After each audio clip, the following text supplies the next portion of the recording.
সিলেটের পশ্চিম জাফলগে জামিনে বেরিয়ে বেপরোয়া খনি গফুর। দুই প্রবাসীর পরিবারের জমি দখলের চেষ্টা, চাইছেন 10 লক্ষ টাকা চাঁদা। করতেন আওয়ামী লীগের রাজনীতি, খুনের মামলায় 15 বছর ছিলেন পলাতক। বিস্তারিত দেখুন গোয়াইনঘাট থেকে ফিরে পাবেল আহমেদের প্রতিবেদনে। সিলেটের গোয়াইনঘাট উপজেলার পশ্চিম জাফলং ইউনিয়নে আবারও ভয়ঙ্কর পরিস্থিতির সৃষ্টি করেছে 2011 সালের আলোচিত মাসুম হত্যা মামলার অন্যতম প্রধান আসামি আব্দুল গফুর।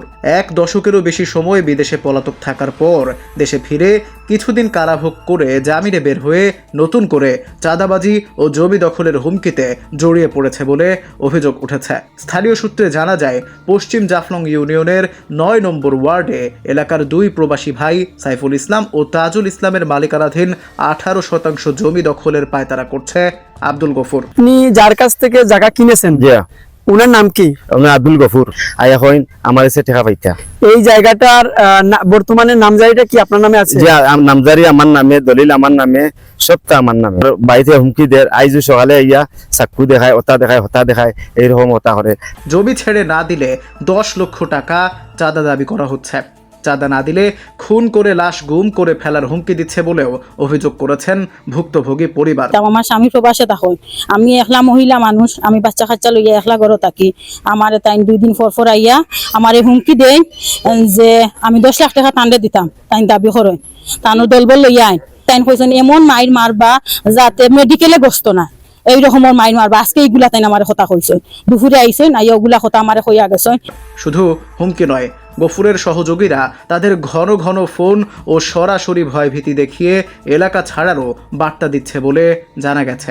আর ওই ফাড়াফাড়ি যে লোক যেগুলা জমি বিক্রি করার পরেও ওর বড় ভাই একটা সাদা চাইছে, ওই বড় ভাইয়ের সাদাটা আমি আমার নিজ হাতে বিকাশ করি, আমি 20 থেকে 25,000 টাকা দিয়া ওর বড় ভাই বাবুল আব্দুল সত্তার বাবুলটা আমি দমন করছি।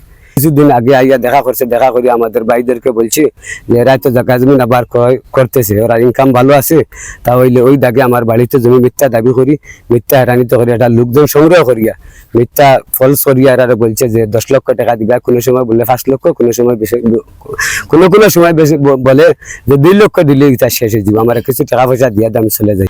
উল্লেখ্য, 2011 সালে একই এলাকায় নারী কেলেঙ্কারি নিয়ে বিরোধের জেরে মাসুম নামের এক ব্যক্তিকে নির্মমভাবে খুন করা হয়। ওই হত্যাকাণ্ডের ঘটনায় আব্দুল গফুরকে অন্যতম প্রধান আসামি করা হয় এবং এরপর তিনি দীর্ঘ 15 বছর পলাতক ছিলেন। সম্প্রতি দেশে ফিরে গ্রেপ্তার হলে কিছুদিন কারাভোগের পর জামিনে মুক্তি পেয়ে যায় সে।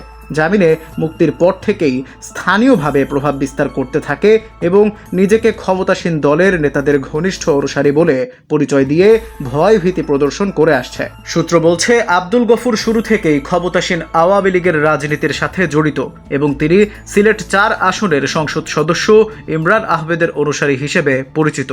স্থানীয় কয়েকজন প্রভাবশালী ব্যক্তি তার এসব অপকর্মে নেপথ্যে মদত দিচ্ছে বলে অভিযোগ উঠেছে। এতে পুরো এলাকায় আতঙ্কের পরিবেশ বিরাজ করছে। প্রবাসী সাইফুল ইসলাম ও তাজুল ইসলামের পরিবারের সদস্যরা জানিয়েছেন, তারা দেশের বাইরে থাকলেও তাদের পরিবারের সদস্যদের প্রতিনিয়ত হুমকি দেওয়া হচ্ছে। আমরা আতঙ্কে আছি, বাড়ির ছোট ছোট ছেলে মেয়েরাও ভয়ে স্কুলে যেতে চায় না, 10 লক্ষ টাকা চাঁদা না দিলে মেরে ফেলবে বলে জানানো হচ্ছে, এমন কথাই জানিয়েছেন ভুক্তভোগীদের এক সদস্য। আর আমরা 2023 সালে 18 শতক জমি আব্দুল গফুর আলমাসের কাছ থেকে আমরা কিনি এবং অলরেডি দলিল আমরা নামে, নামজারিও আমরা বাইতারার নামে আছে। আব্দুল গফুর আলমাস পলাতক সে এবং সে একটা খুনি। দীর্ঘ 3 মাস জেল থেকে বের হয়ে আবার আমাদেরকে হুমকি দিচ্ছে যে জমি নাকি টাকা বাকি রয়েছে, আজকে এসে এই জায়গার বিনিময়ে যে 10 লক্ষ টাকা তাকে চাঁদা না দিলে আমাদেরকে প্রাণে মেরে ফেলবে। তাজুল মামু, সাইফুল মামু তারা 2023 সালে 1800 জায়গা আব্দুল গফুর আলমাসের কাছ থেকে কিনছেন। সাব বিক্রিক্রমে আমার সঙ্গে লেনদেন হয়েছে, আমি দলিলটা রেডি করছি, আমার ভাই মুসাফিদা করিয়া দলিলটা রেজিস্টারি হয়েছে। এই সম্পূর্ণ টাকা পাইছে, পাইয়া তারা কাছে দখল ত্যাগ করে সম্পূর্ণ করে রেজিস্টার করে দিছে। এখন গতদিন মামু আমার কাছে গঞ্জাট গিয়া হইতে, মামু আমরা তো নামজারি করলিছি, কাগজ করলিছি, এখন আমার যে পরিবার ভাইয়া আলমাসে আমার হুমকি দেয়, আমার টাকাটা দখল দেন না, এই সেই। স্থানীয়দের অনেকেই বলছেন, মাসুম হত্যাকাণ্ডের মতো ভয়ঙ্কর ঘটনা যাতে আবার না ঘটে তার জন্য প্রশাসনের উচিত দ্রুত হস্তক্ষেপ করা এবং গফুর ও তার মদতদাতাদের বিরুদ্ধে কঠোর ব্যবস্থা নেওয়া। এই বিষয়ে অভিযুক্ত আব্দুল গফুরের সঙ্গে একাধিকবার যোগাযোগের চেষ্টা করা হলেও তার মন্তব্য পাওয়া যায়নি। অন্যদিকে স্থানীয় প্রশাসন ও আইন শৃঙ্খলা বাহিনীর নীরব ভূমিকাও প্রশ্নের জন্ম দিয়েছে। এলাকাবাসী ও ভুক্তভোগী পরিবার দ্রুত ব্যবস্থা না নিলে যে কোনো সময়ে বড় ধরনের দুর্ঘটনার আশঙ্কা করছেন।